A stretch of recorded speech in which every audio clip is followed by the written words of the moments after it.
Hey everybody, this is Robert Price. So today we're actually going to cover inner voicing movements, okay? Now I've done a video on this, okay?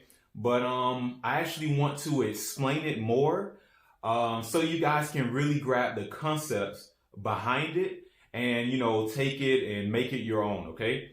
So today what I want to do, I actually want to cover different chords, right? Like I want to cover like a major 7 chord. I want to cover just a regular major. And we're going to do like a minor chord and let me see, probably like a dominant, okay? All right. So I'm just going to pick random chords, okay? No particular key that we're really thinking about unless I'm trying to use it in an example, all right? So for our first example, let me see. Let's do a F major 7, okay? Okay? All right? Because I want you guys, so if you can get used to doing little inner voicing movements, it can really change your sound. Now, I'm just talking about just basic chords, okay? A lot of people play their major 7 like this, right? Especially if you were like soulful, more neo-soul, or you probably play in church or something like that. You probably play your 7 like this or like this, okay? Now for starters, let's just do starters. This is the rule of thumb for me. I always think in thirds, okay? So aside from the major 7, this is actually going to apply to it, but let's just look at this C major chord, okay? All right, I did this in a previous video, but I'm actually going to break it down a little bit more. So when we're looking at inner voicing movements, of course, we're not thinking about the G and the C, right? Because they're on the outside. On this inside, I have C and E, right? You can do whichever one. Like right now, I could play this C and I can do this, right? Right? But a lot of times for me, just for me, I like to play with the E, the one that's right in the middle. Now, with that E, I can say, what's a third away from E? If I go up, it'll be G, okay? If I go down, it can be it can be C or C sharp. So I want you guys to just think in thirds. It can be a major third or a minor third, okay? But for this example, this is what I'm going to do. A lot of times when I play a C major chord, I'll do this sometimes, right? Or, right? And some people ask me like, okay, well, how did you get that? Well, in this case, and you're going to see with the other chords I show you guys, with that C, I looked and said, well, if I go up, I have a G. This is the thing. When playing these major chords, a lot of times in your left hand, just playing chords in general, you play the root in your bass, right? And you play the 5th. Well, when you play that 5th, that is a third away from the E, especially in this chord right here. So it doesn't matter what major chord we play. If I play a E flat major chord, look what happens, right? If I look at that G, and then I look at that B flat, they are what, a third away, right? So I can use this. Okay, when you're doing a movement, a lot of times the movement is going to be in your left and right hand at the same time. So that's why I was able to do this. Okay, now sometimes you could do that. I'm just talking about just one note, in each hand. Okay, so here we go. A lot of times, since I'm already going to play that 5th, I'll just play around with the 3rd in my right hand and the 5th in my left. Okay, again, the 3rd in my right, the 5th in my left, that makes up the 3rd. Okay, so with that being said, now that I have them synced together, if you would, use it like that, if I do a half step if I go down a half step in my left or my right hand, look what happens if I also copy that in my left, right? And you may say, wait, what are you doing? What are you doing? Also, that's a major 6. So just to let you know, 3rd and 6 are pretty much the same, right? If you look at it like this, if you put this G on the bottom, right, 1, 2, 3, 4, 5, 6. They're like a 6. So you may see 6 on the screen, but I'm thinking like thirds, pretty much. That's what's going through my mind. So you can say 6. I'm thinking thirds, okay? But all right. So here we go. Since we already matched them up, now you can just do whatever now. So use your ear when you're playing this stuff, okay? You can do like this. Okay? Everything is still matched. Okay? So you can do this. Alright, and that can be your C. So although you're playing a basic C major chord, look how we added flavor to it.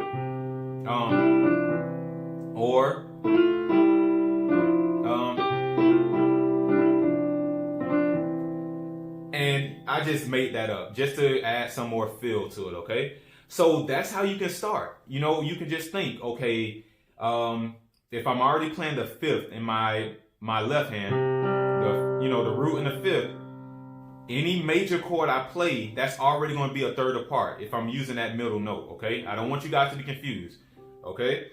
Now, before I did this, okay?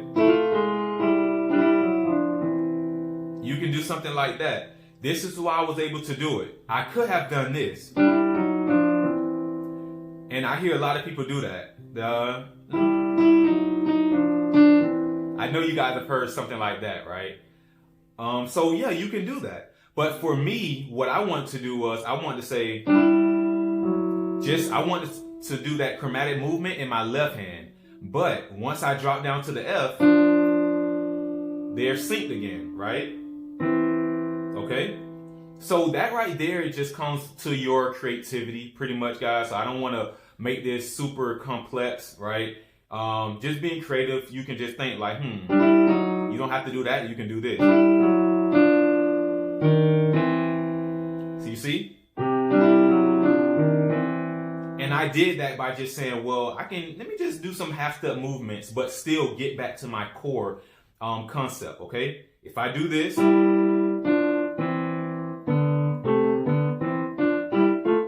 I can use all the white notes and just I'll still stay in thirds or pretty much be a 6th apart, okay?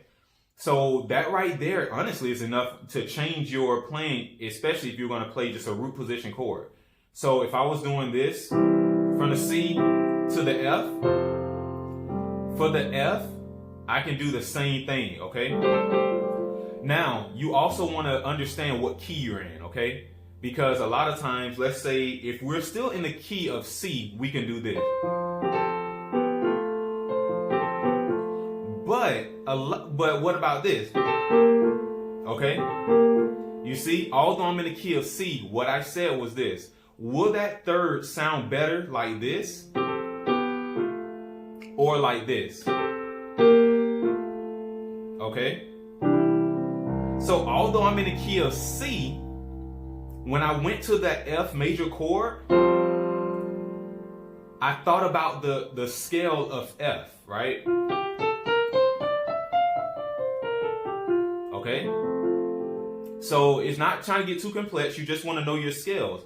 Because what I said was, you remember, I already have that 5th going, and that's my 3rd, right? So they are a 3rd apart. What I said was, okay, I know I'm going to do this, right? So I could go down. Those are a 3rd apart, you know. The thing is, though, in C, you could do that if you're going for that sound, right? But you could do this. They're still a 3rd apart. So you can do major or minor, guys. So you can just use your ear, okay? So I can do that pretty much for any major chord, all right? So that's your major chord. That's just a little, a little trick. And I said this too. You don't have to just stay with the 3rd. You can start on the 4th. So I'm going back to C. So if I was here, I can do this, right? Because look, that's still the 3rd. Still a 3rd apart, okay? And I still kept my outer voicings the same. Okay? Okay? Now I could have done this. Well, in this case, the F, I just did that half-step movement because I knew that I was still land here. So to do this, I just, okay? So you can just play around with things like that, okay? All right? So let's do a major 7. Let's do a major 7, all right? And let's do that. So let's go to that F major 7, okay? I know you guys have heard something like this before. Right? If you play in church, I know you've heard that, because I heard that since I was younger. Now, so a rule of thumb is also, you can just double up on the notes. So usually when we play this chord right here, that's what we'll probably do. If you've never played that type of chord, this is a really good chord to play for your 4. If you're in the key of C and you get into your 4, you can do, right? But a lot of us like soulful. If you're, very soulful with your playing, you can do something like this. Okay, that's something to get if you haven't done it. But to go a step further, you can think in thirds. So if you're going to do this, if you're going to hit that C sharp, okay, what you can do is, you remember, in your left hand, when you're playing major 7s, a good, voicing to do is to play the root and the 7. Okay? Now, you remember I said the 5th earlier, so you could add the 5th in there too. Okay? That could get a little muddy unless you're playing it up here. Okay? So for me, if I'm going to play it down, a little bit lower in the on the piano, I'll just play the 1 or the root and the 7. Okay? And a lot of times, if I'm not playing a C major on top of that, I'll just do, right? Okay? So what I did was, remember I said creativity, okay? So if you want to know, like, why did I play that 7? I mean, not the 7, but why did I play that C sharp? It's because inner voice and movements, if this is your chord right here, I'm going to take this middle note and I can play around. I can do this. I could do that. Or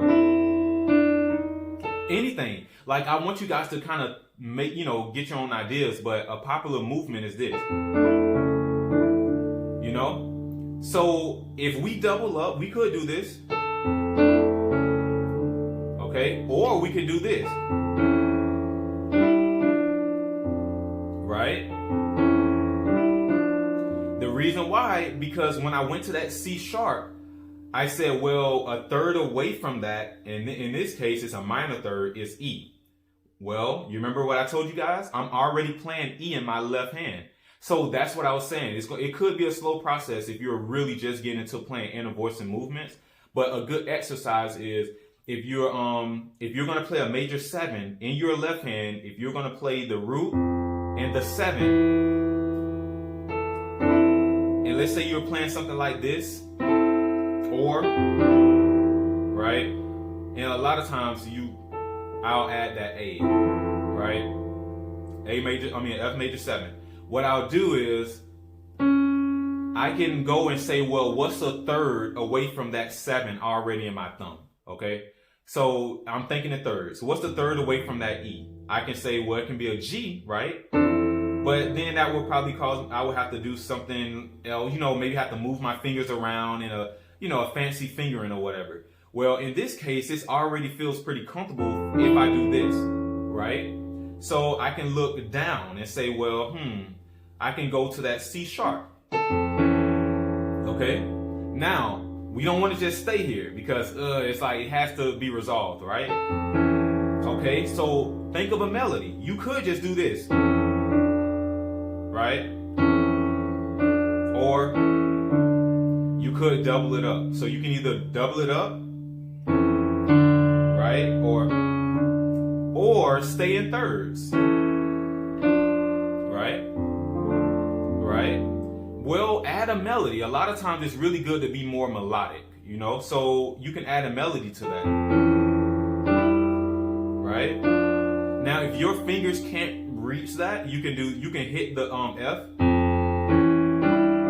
right? A A lot of times we do that as piano players. You can hit the bass note,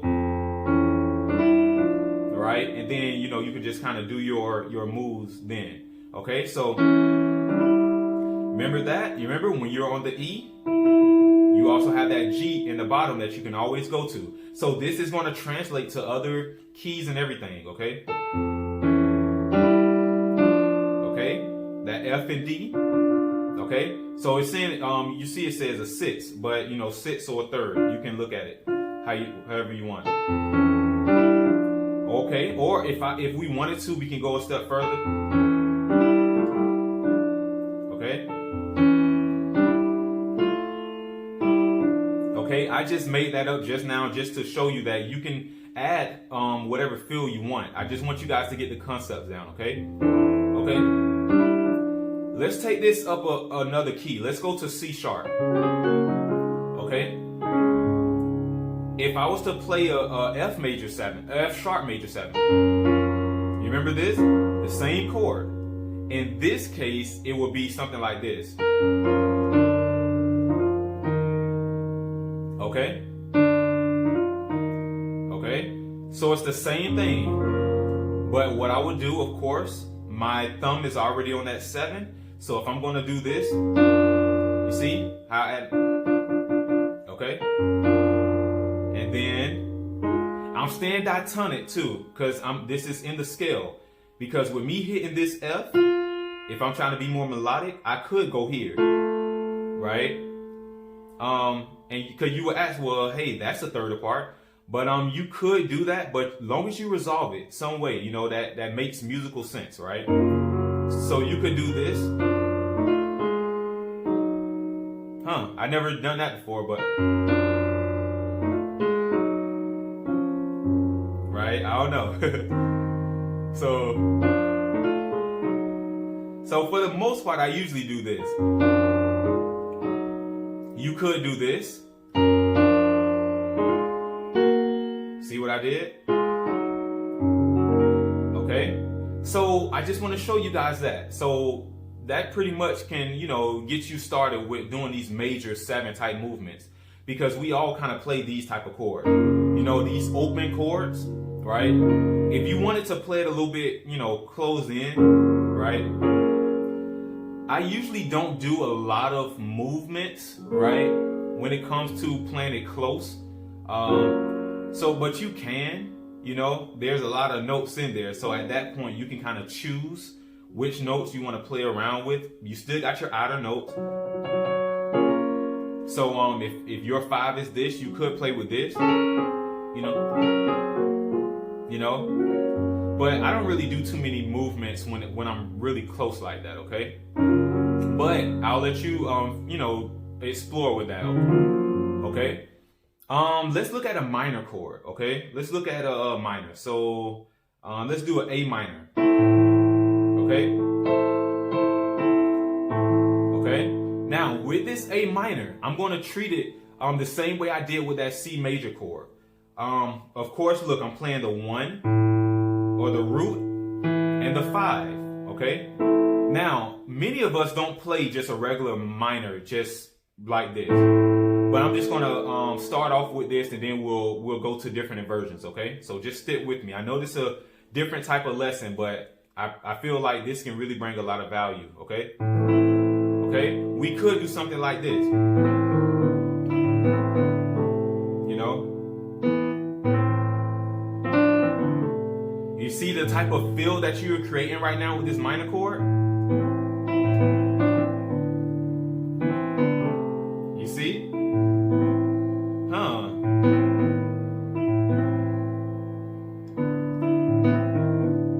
You can do that. I'm just testing out stuff right now. But I'm just saying, you can really add a different feel to your minor chords, right? Now, if you want to change the inversion, right? If you want to play it like this, oh, look right there.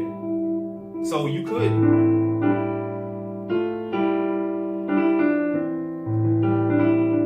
You see? So you got stuff to do.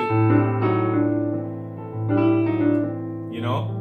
So there's stuff you can do. I'm just making things up, but I'm still sticking to the concept that I showed you guys, okay? Now, of course, you can do fourths, right? You can do perfect fourths and all. I just want to stick to the thirds to at least get you guys down with starting with your inner voicing movements, okay? All right?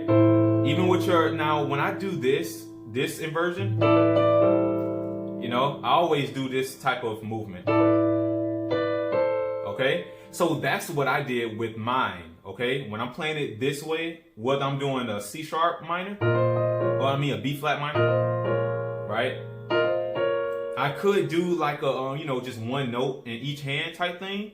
But what I do is, since I know this is my minor chord, I'll play around with it. You can do this. Okay? So always remember that. You can.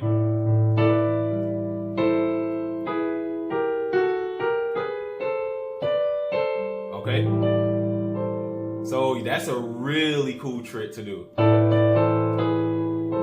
I do that a lot, and sometimes I kind of go a step further. You know? Okay? So it can just go. You can really do a lot of stuff with this, okay? So I hope that covered a little bit of minor chords, okay? And you can do that in any place. So start out with that root, and when you get to that first inversion, you can look and see that I'm pretty sure. For the 7. Now, I do want to point this out. When I'm playing these minor chords in my left hand, for my left hand, I usually play the root, 5th, and the 7. And the 7 of that chord kind of allows me to do my inner voicing movements when it comes to 3rd. Okay? Okay? So let me go to another minor chord because I don't want that to be missed. So let's see. If I'm doing, let's say, this to go to B flat minor. Let's do B flat. Okay? Tongue twister. So if I want to do something, so I haven't practiced this at all. So let's see. The 5 is right here.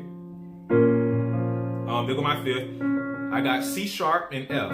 Those are the 3rds. Okay? So I could do something like.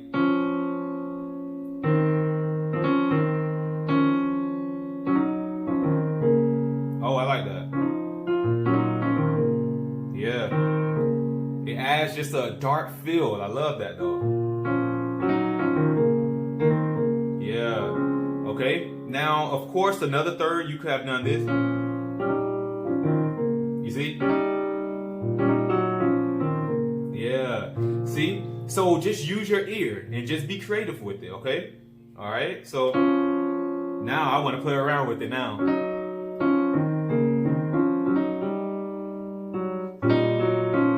Now that half step movement, I could have done this. Let me see. I could have. Oh, so these 2 are the 3rds, obviously. But I played around with it because this is a 3rd away also. See, minor 3rd, major 3rd. Okay. So you can just have fun in your left hand with it. See. Okay. So look for places that you can add little half step movements in your left hand, okay? All right. And the same if you switch the inversion, okay? I'm just trying to really, I'm going slow, but I'm just trying to show you different inversions, okay? See?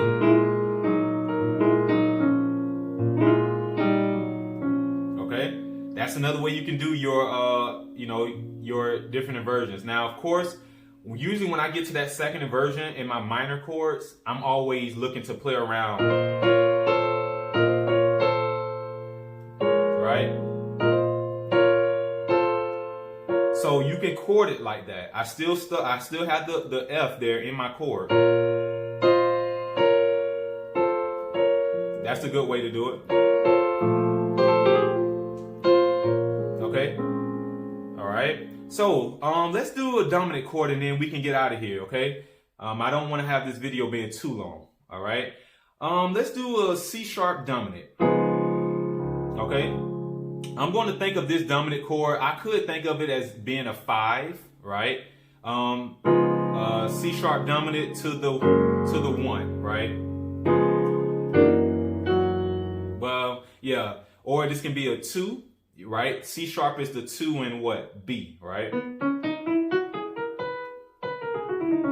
Now, it's a song called like "Oh Give Thanks," right? It's "Oh Give Thanks unto the Lord, for He is good." A lot of times we use that 2 as a dominant chord. So we'll say unto the Lord, and we'll do something like this, and then we'll go to that dominant, right? A lot of times we do that. I actually covered this right here. Okay, so a good way to play a dominant chord is this. That's a nice way to play like a dominant chord.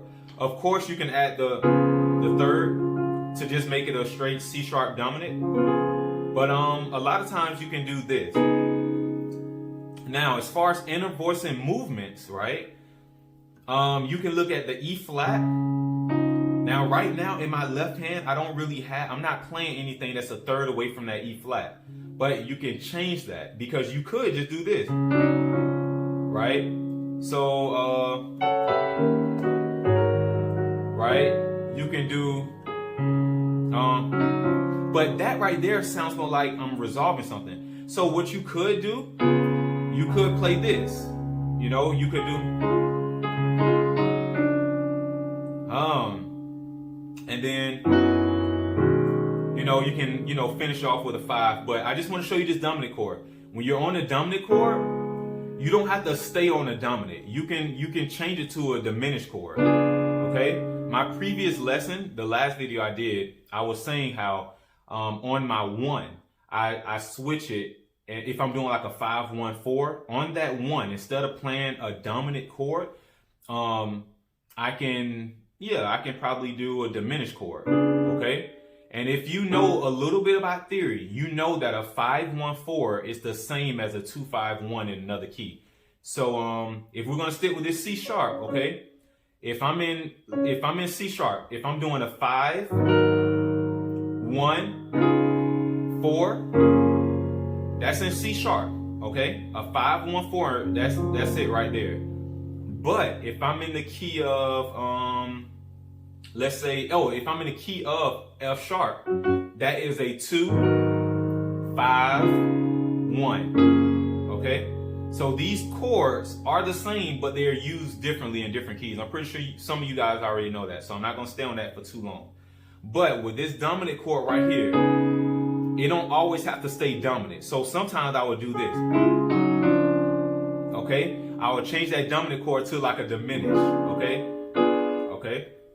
This is how you do it. You can do this. That's your dominant chord. If you're just going to play it standalone, you can just do this. But if I do it, sometimes I'll do this. That F. Okay? If you don't want to do that, you can do this. Right? And then. Okay? So opposed to just doing this all the time, for your dominant, you can do this.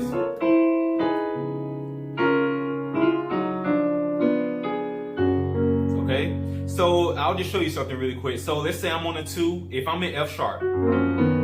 Let's say I'm in F sharp, okay? And I'm just playing talk music, right? And I'm on the 2. And I'm on the 5. I'm on the 5, I can do. You see what I did? On that 5, over that C sharp, I was going to play a dominant anyway. But I say, you know what? I can take it a step further, start off with a dominant, right? I'm using inner voicing movements, and then I changed that to a diminished. So you may have to play with it a little bit, but you will see that you can change some of these chords, right? Just with inner voicing movements, okay? All right. So let me know if this video helped you, just kind of go a step further, right? So I hope it brought a lot of value. Continue, to hit me up, via email, so we can set up different things if you want like a extra explaining on a certain topic, or you need private lessons or anything like that. So don't forget to subscribe if you haven't, like and share, and I'll be talking with you guys soon.